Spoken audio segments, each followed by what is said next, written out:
बोलो बोलो देवघर वाले बाबा की।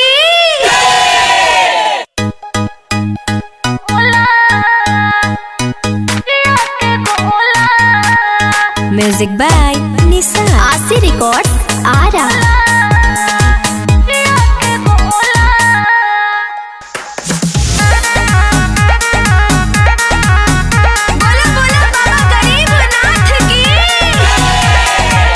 सुबह से ताकत ताकत हो गई शाम हो, अभी ले कैलू नहीं कुछ इंतजाम हो। एह गौरा सुना तरी का जी। सुबह से ताकत ताकत हो गई शाम हो, अभी ले कैलू नहीं कुछ इंतजाम हो।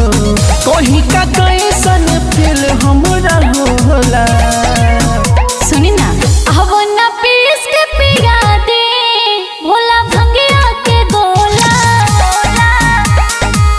अब ना पीस के पिया दे भोला भंगिया के गोला। बुझनी अरे तले अब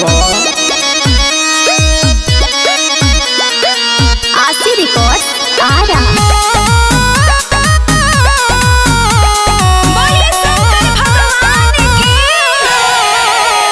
देर न अब तू लगा हवा, हर किस के ले आवा। बिल्कुल बाटे मन के तहायल, हरे भंगी अखियावा। अच्छा तो सुनी काहे अकुताइल बने धीर तनी धारी, मिल जाई सब कुछ सब तनी करी। अरे तनी बुझा लादी मरैया में से हमरो हो झोरा।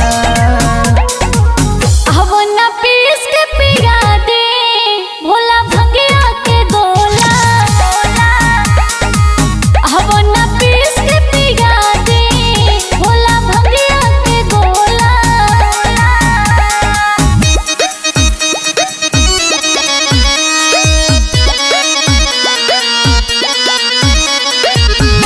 आशी रिकॉर्ड्स आरा।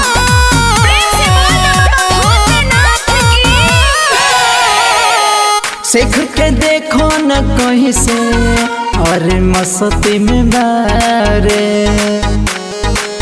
चिलम चढ़ा के सजल अभी से, अरे झूमत बारे।